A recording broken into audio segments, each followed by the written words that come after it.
성경에 여러 가지 축복의 말씀이 있는데 왜 그 축복을 우리들이 못 받아내리는가? 그것은 이 믿음의 단계하고 아주 밀접한 관계가 있습니다. 이 성결이라고 하는 것을 이루면, 다시 말하면 믿음의 단계를 보면 믿음의 4단계, 믿음의 5단계에 이르게 되면 성경에 있는 약속들이 다 우리의 것이 됩니다. 그리고 이제 믿음의 3단계에서 중요한 개념이 믿음의 반석이라는 개념입니다. 그래서 예수 그리스도의 터위에 확고하게 자리 잡은 신앙, 이것을 반석의 신앙이다, 그렇게 말씀을 드릴 수가 있겠습니다. 그래서 믿음의 반석 60% 정도에 올라오게 되면 아버지 말씀대로 사는 것이 힘들고 어렵지가 않습니다. 믿음의 반석에 들어가는 것이 굉장히 이제 중요하기 때문에 우리 이재록 당회장님께서는 내가 믿음의 반석에 섰는지 안 섰는지를 분별하기 위해서 체크해야 할 9가지 이 죄성에 대해서 설명을 해주셨습니다. 그래서 저도 이 시간에 이 믿음의 3단계, 내가 반석에 섰는지 안 섰는지, 다른 말로 말하면 반석에 서기 위해서 어떤 죄성을 구체적으로 버려가야 되는지 하는 것을 지금부터 설명을 해 가도록 하겠습니다. 9가지에 대해서 설명을 해 주셨습니다. 제일 첫 번째가 혈기입니다. 혈기가 뭐냐에 대해서는 아마 모르시는 분은 안 계실 줄로 압니다. 혈기라고 하는 것은 분노와 같은 악한 감정이 올라오는 것이 혈기입니다. 그래서 이 혈기를 참지 못하면 어떤 모습으로 나타나요? 욕을 한다든지 폭행을 한다든지 하는 거친 말, 거친 행동이 나오게 되는 것이 이 혈기의 마지막 열매라고 볼 수가 있겠습니다. 네, 믿음의 3단계 초기는 아까도 말씀드렸지만 행함으로는 혈기를 부리지 않지만 사실은 어떤 상황이 되면 혈기가 올라올 때가 있습니다. 그래서 이때는 그냥 다만 눌러 참는 거죠. 그래서 화평을 쫓으려고 하는 것 뿐이죠. 그러나 이제 믿음의 반석 정도 됐는데 부글부글 끓어오른다. 그건 믿음의 반석이 아니다라고 여러분들이 보시면 되겠습니다. 그러니까 믿음의 반석 정도 되면 부글부글 끓어오르는 혈기 자체가 없어야 되는 거죠. 그래서 이 혈기가 있으면, 그러니까 혈기가 있느냐 없느냐, 내가 혈기를 눌러 참고 있느냐, 부글부글 올라오느냐, 이런 자기 자신의 모습을 보고 혈기가 있는지 없는지를 체크해 볼 수 있는 것입니다. 그런데 이제 신앙생활을 오래 하시다 보면 혈기가 있음에도 불구하고 다른 사람이 봤을 때 저분은 왜 저렇게 혈기를 낼까, 그렇게 생각함에도 불구하고 이제 자기를 합리화시키고 자기가 내는 혈기를 포장해 버리는 경우가 있습니다. 예를 들면 이건 혈기가 아니야, 이건 짜증내고 화내는 것이 아니야, 상대를 내가 깨우쳐지기 위해서 지금 이렇게 하는 거야, 이렇게 말을 한다든지, 이거는 우리 주님도 성서에서 그 비둘기 팔고 돈 환전하는 사람들 내쫓았잖아, 그 의분 내신 것처럼 이것도 의분이야, 이렇게 자기를 정당화하는 모습을 볼 수가 있습니다. 그러나 이것이 정말 의분인지 아니면 깨우쳐주기 위해서 했는지, 그거는 자기 자신이 가장 잘 압니다. 그리고 아버지 하나님께서 가장 잘 압니다. 그러니까 짜증 섞인 말이나 감정 섞인 말을 툭툭 던진다. 그러면 이런 모습을 가지고 있는 사람은 아직은 반석과는 거리가 멀다, 이렇게 생각을 하시면 되겠습니다. 두 번째, 우리가 내 자신 속에 내가 반석에 들어갔는지 안 들어갔는지를 체크할 수 있는 두 번째 죄성은 감정이라는 죄성입니다. 이 감정은 물론 나쁜 감정을 말씀을 드리는 거죠. 그래서 감정이라고 하는 것은 혈기보다는 좀 더 범위가 넓은 그런 개념이라고 볼 수가 있겠는데요. 마음 안에 있는 다양한 비진리가 느낌과 함께 올라오는 것이 감정이다, 이렇게 정의를 내릴 수가 있겠습니다. 그래서 이 감정이라고 하는 것이 여러 가지 육신의 일로 표현이 될 수가 있습니다. 근데 그 중에서 다 설명드릴 수는 없고 두 가지 대표적인 감정에 대해서 이 시간 설명을 드리도록 하겠습니다. 제일 첫 번째는 불편함이라는 감정입니다. 가령 누군가가 나한테 애매한 말을 했다, 아니면은 나는 별로 받을 준비가 안 돼 있는데 지적하고 책망을 했다. 그래서 내 마음이 그 지적 때문에, 그 책망 때문에 내 마음에 불편함이 생겼다. 그러면 이거는 아직도 내 마음에 감정이 있다는 얘기가 됩니다. 저 며느리가 나를 좀 잘 섬겨줬으면 좋겠는데, 저 아내가 나를 좀 섬겨줬으면 좋겠는데 내가 기대하는 것만큼 섬겨주지 않는다.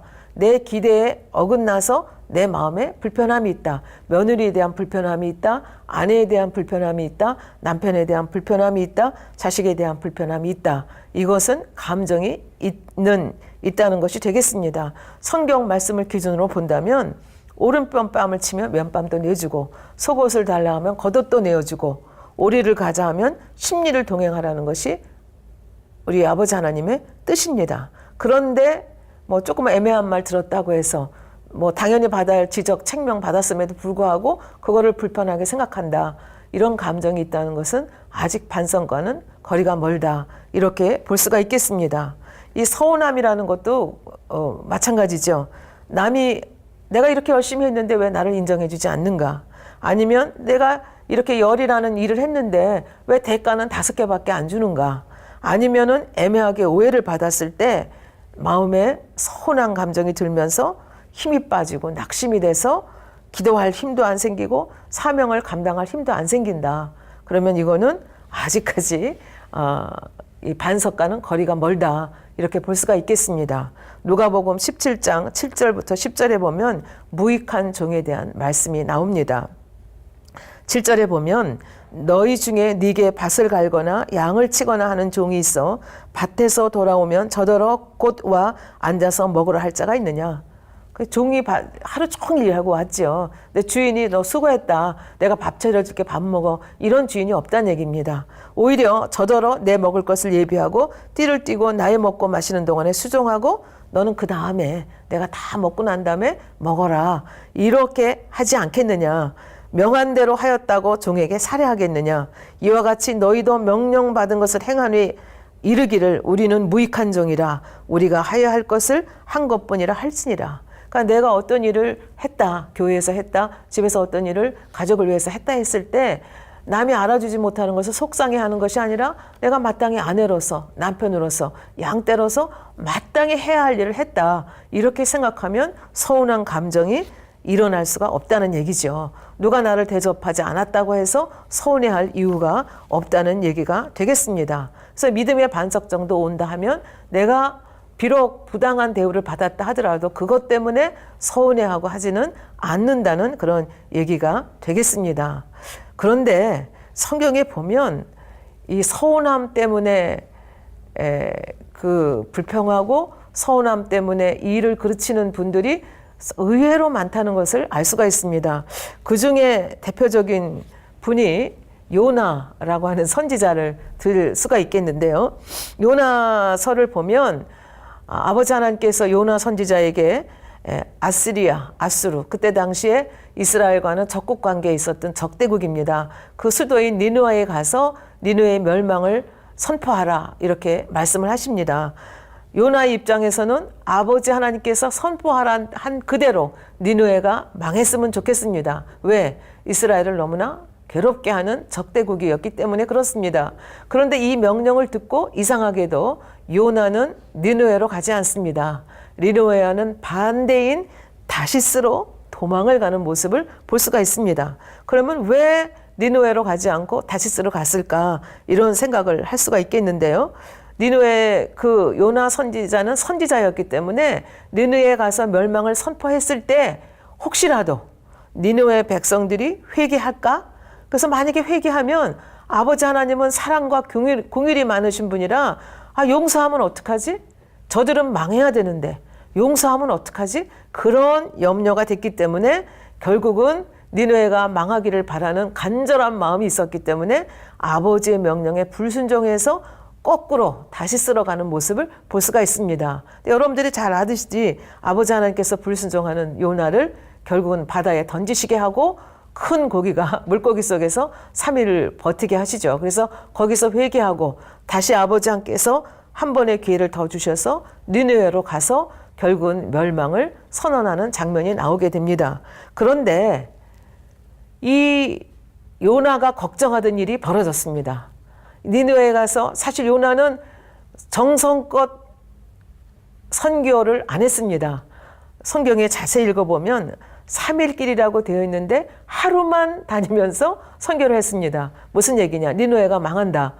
그렇게 하루만 외치고 다녔는데 이상하게도 니느웨에 온 백성이 회개를 하기 시작한 겁니다. 거기다가 왕까지 신하들까지 심지어는 짐승들까지 금식을 시키면서 온 나라가 이 회개의 물결 속에 휩싸이는 것을 봅니다. 그래서 이렇게 하나님께서 멸망하기로 작정하셨지만 그럼에도 불구하고 이 백성들이 이와 같이 짐승까지 금식하면서 회개하는 것을 보고 아버지 하나님께서 이들에 대한 궁일한 마음을 여십니다. 그래서 멸망을 하기로 시키시기로 했던 그 니느웨를 멸망시키지 않게 됩니다. 요나서 3장 10절에 보면 하나님이 그들의 행한 것, 곧 그 악한 길에서 돌이켜 떠난 것을 감찰하시고 뜻을 돌이키사 그들에게 내리리라 말씀하신 재앙을 내리지 아니하시리라 하시니라 이렇게 말씀하셨습니다. 그럼 이렇게 되면 웬만한 선지자 같으면 하나님 감사합니다.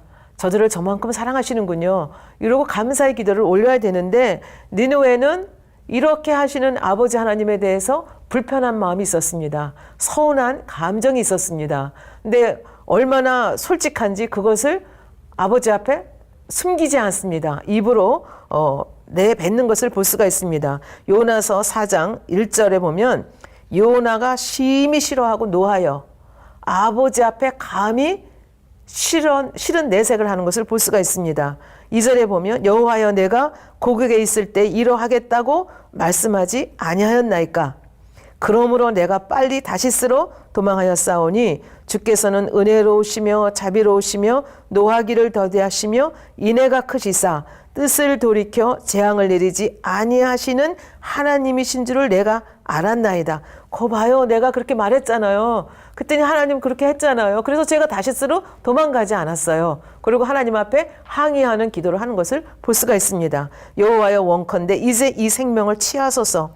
사는 것보다 죽는 것이 내게 나음이니이다. 죽여주세요. 이렇게 아버지 앞에 굉장히 무엄한 거죠. 그랬더니 4절 여호와께서 이르시되 너희 성냄이 어찌 합당하냐. 이렇게 아버지 하나님께서 말씀을 해주시는데도 이 요나는 이 섭섭한 감정을 풀지를 않습니다. 불편한 감정을 풀지를 않습니다. 그래서 아버지는 용서하겠다고 하시고 용서하시고 40일 지나면 망하겠다고 했는데 니느웨 성이 그대로 건재하거든요.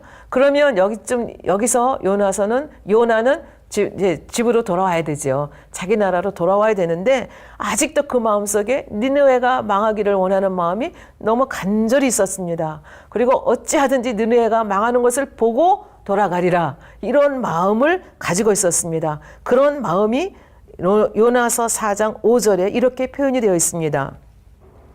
요나가 성에서 나가서 그 성 동편에 앉되 거기서 자기를 위하여 초막을 짓고 그 그늘 아래 앉아서 성읍이 어떻게 되는 것을 보려 하니라. 오늘이면 망할까 내일이면 망할까 망하기를 간절히 바라는 마음에서 초막을 짓고 이때 요나 선지자의 마음은 내가 망할 때까지 여기서 보겠다. 아마 이런 마음 아닌가 모르겠습니다. 그런데 아버지 하나님께서는 그 마음을 서운하고 불편한 감정을 갖는 이 요나의 마음이 별로 이쁜 마음이 아니잖아요. 그래서 이 마음을 깨우쳐 주시기를 원했습니다. 그래서 6절에 보면 하나님 여호와께서 박넝쿨을 준비하사 요나오에 가리우게 하셨으니 이는 그 머리를 위하여 그늘이 지게 하여 그 괴로움을 면케 하려 하심이었더라. 요나가 박넝쿨을 인하여 심히 기뻐하였다. 이렇게 나와 있습니다. 사실 굉장히 덥지 않습니까? 굉장히 더운데 하룻밤 사이에 아침에 일어나 보니까 잎이 넓은 박넝쿨이 있어서 서늘하게 해주는 걸 보고 그걸 기뻐한 겁니다. 근데 니느웨 성은 여전히 건재합니다. 내가 더 기다려보리라. 그리고 밤이 되니까 이제 초막에 들어가서 잠을 자면서 내일이면 니느웨 성이 망할까 이런 생각을 합니다. 그래서 그 다음날 아침에 동이 텄을 때 일찍 일어나서 니느웨 성을 이러다 보니까 니느웨 성은 망하지 않았는데 자기가 예상치 않았던 일이 벌어진 겁니다. 어제까지 나를 시원하게 해줬던 박넝쿨을 밤사이에 벌레가 씹어서 박넝쿨이 완전히 말라버렸습니다. 거기다가 햇빛은 쨍쨍 내리쬐고 거기다가 안 될래니까 동쪽에서 뜨거운 바람이 불어와가지고 정말 정신이 다 나갈 정도로 혼곤한 그런 상태가 되었습니다. 그러니까 요나는 또 하나님을 향해서 불평을 쏟아냅니다. 8절에 보면 해가 뜰 때에 하나님이 뜨거운 동풍을 준비하셨고 해는 요나의 머리에 쬐매 요나가 홍건하여 스스로 죽기를 구하여 가로되 사는 것보다 죽는 것이 내게 나으니이다. 또 죽겠다는 타령을 하는 것을 볼 수가 있습니다.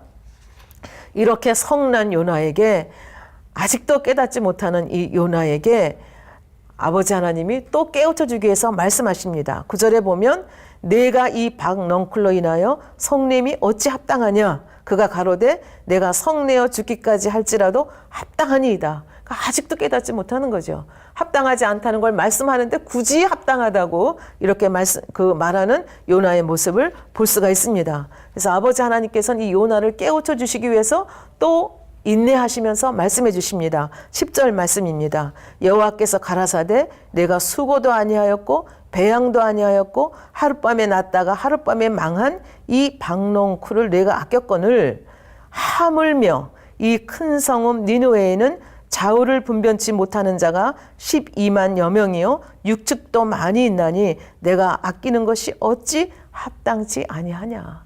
이렇게 요나 선지자를 깨우쳐 주는 것을 볼 수가 있습니다. 그러나 요나서는 요나가 하나님의 이렇게 깨우쳐 주심에 대해서 어떻게 반응했는지에 대해서는 침묵하고 있습니다. 아마 이것이 저희들에게 주시는 또 하나님의 질문이 아닌가 그런 생각을 해봅니다. 그러니까 이 감정을 가졌다고 하는 것, 이것이 얼마나 악한 건가 하는 것을 이 요나 선지자의 예를 통해서 알 수가 있습니다. 자기가 생각하기에 옳다고 하는 거, 하나님이 설명을 해주시고 하나님이 설득을 하셔도 내가 옳다고 주장하는, 어떻게 보면 자기 의의를 주장하고 자기 틀이 강한 이 요나의 모습을 여기서 볼 수가 있습니다. 그러니까 이런 모습이 있으면 절대로 믿음의 반석에 들어왔다 이렇게 말할 수가 없다는 얘기가 되겠습니다.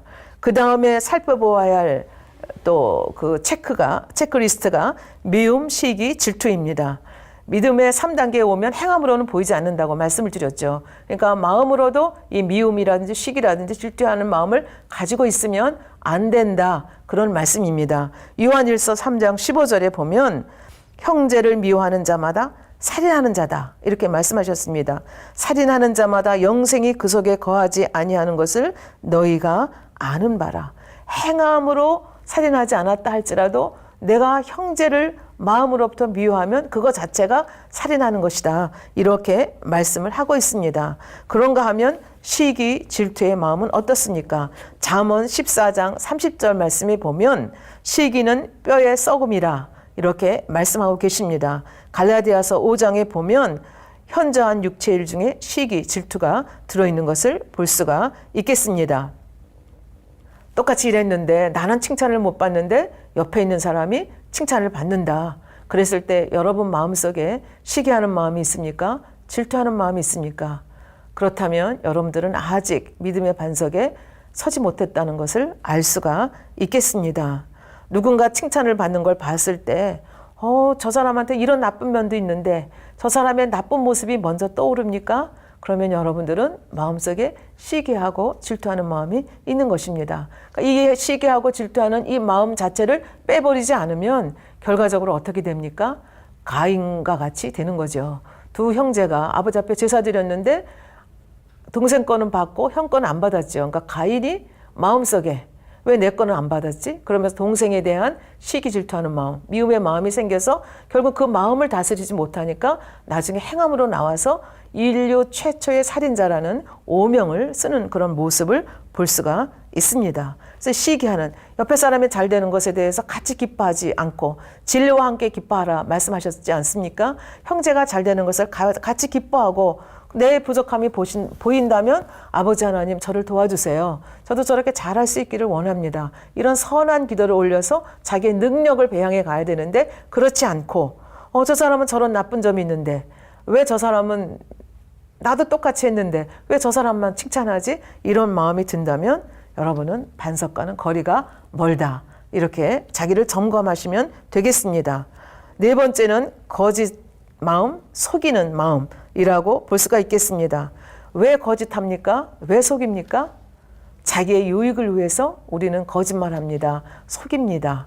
예를 들면 어떤 사람은 자기의 공을 드러내기 위해서 거짓 보고를 합니다. 그런가 하면 어떤 사람은 자기가 잘못한 것을 가리기 위해서 축소하거나 아니면 아예 보고하지 않는 경우를 볼 수가 있습니다. 이것도 거짓이고 저것도 거짓입니다. 자, 잘못이 있다면 어떻게 해요? 그것이 아무리 사소한 것이라 할지라도 솔직하게 인정할 때 이 거짓된 마음, 속이는 마음을 버릴 수 있는 것입니다. 그러나 이것을 인정하지 아니하고 이런저런 마음으로 합리화해 가다 보면 결국은 빼내기가 어렵다는 얘기가 되겠습니다. 그래서 이 거짓 마음, 거짓하는 마음, 이 속이는 마음의 대표 주자로 우리가 생각해 볼 수 있는 것이 가룟 유다라고 볼 수가 있겠습니다. 요한복음 12장 1절부터 3절에 보면 6월절 엿새 전에 예수께서 베다니에 오셨습니다. 이 베다니는 죽은 지 나흘 만에 예수님께서 살렸던 나사로가 있는 곳입니다. 나사로에게는 마르다와 마리아라고 하는 두 누이가 있었습니다. 그러니까 이 3남매가 예수님과 아주 밀접한 관계를 가지면서 이 나사로를 죽음에서 그 나흘에서 냄새나는 나사로를 살려주셨는데 그 살려주신 예수님이 지금 이 베다니에 오신 것입니다. 그러니까 여기 1절, 2절, 3절에 읽어보면 거기서 예수를 위하여 잔치할 때 마르다는 이를 보고, 마르다의 성격 여러분들 아시죠? 마르다는 어떻게든지 예수님께 좋은 거 먹이려고 이런 성향이 강한 걸 볼 수가 있습니다. 마르다는 이를 보고 나사로는 그 예수님과 제자들과 앉아서 대화를 하고 있는데 갑자기 마리아가 지극히 비싼 향유 곧 순전한 나드 한 근을 가져다가 예수님의 발에 붓고 자기 머리털로 그 발을 씻겼다. 이렇게 되어 있습니다. 전혀 예상하지 못한 이런 광경을 많은 사람들이 놀라서 눈이 동그래서 쳐다봅니다. 호기심에 쳐다봅니다. 이 향유 옥합을 담은 이 옥합이라고 하는 것은 굉장히 비싸고 그중에 굉장히 고귀한 거죠. 근데 이 옥합의 특징이 뭐냐면 뚜껑을 열어서 향유를 따르는 것이 아니라 잘라가지고 위에 꼬다리를 탁 잘라가지고 이렇게 따르게 되어 있습니다. 그래서 이 향유 옥합을 깬다는 것은 영적으로 보면 몸을 들여서 헌신한다는 그런 의미가 되겠습니다. 그러니까 마리아의 입장에서는 자기의 그 나사로 오빠를 살려준 예수님이 너무나 고마워서 그 감사의 마음을 전하고 싶은 마음에서 이렇게 300 나드 한 근, 이거를 이제 말씀해 보면 뭐라고 나와 있는가 하면은 300데나리온에 해당되는 가치가 있다고 성경에 말씀하고 있습니다. 1데나리온이 하루 일삭이거든요. 그 품삯이거든요. 그러니까 1년 365일 중에서 주일 빼고 이렇게 하면 거의 1년 동안 노동한 것을 한 푼도 쓰지 않고 모은 만큼 큰 액수입니다. 이 나드라고 하는 아주 고급 향유를 사서 그걸 옥합에다 보관했다가 예수님 발에 부어드렸다는 얘기입니다. 더군다나 이 머리칼로 발을 씻겨드린다고 하는 것은 자기를 굉장히 낮추는 행위입니다. 그래서 머리칼로 예수님의 발을, 향유를 붓고 이 발을 씻어드리는 이 광경을 보면서 각각 반응이 다릅니다. 근데 이 광경을 굉장히 언짢게 바라보고 있던 사람이 한 사람이 있었습니다. 그 사람이 누구냐 하면 예수님의 12제자 중에 한 분인 가롯 유다였습니다. 가롯 유다는 그 모습을 굉장히 언짢게 바라보다가 드디어 한 말씀 하십니다. 요한복음 12장 4절에 보면 제자 중 하나로서 예수를 잡아줄, 앞으로 예수를 팔 사람이거든요.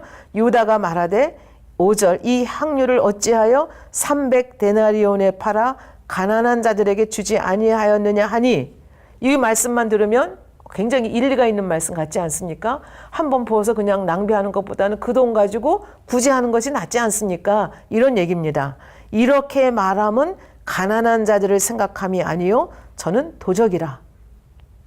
돈깨를 맞고 거기 넣은 것을 훔쳐 가미러라. 그러니까 가룟 유다가 좋은 마음에서 이런 말 한 게 아니라 저자는 이미 돈깨를 맡은, 그러니까 우리를 요즘으로 하면 재정을 맡은 제자인데 그 재정 맡은 데서 슬쩍슬쩍 빼가지고 자기가 개인적으로 유용한 그런 그 역사가 있는 가룟 유다입니다. 그러니까 가룟 유다가 봤을 때 300데나리온이면 내가 저기서 얼마든지 쓸 수 있는 돈이 있는데 왜 저걸 저렇게 하지? 그러니까 사실은 자기 유익을 구하는 마음이 있었는데 자기 마음을 감추고 속이는 그런 이런 그 말을 하는 것을 볼 수가 있죠. 겉으로 뻔드르하게 얘기하는 것을 볼 수가 있는데 예수님께서는 그 마음을 이미 감지합니다. 그래서 7절에 이렇게 말씀하십니다. 예수께서 가라사대 저를 가만두어 나의 장사할 날을 위하여 일을 두게 하라.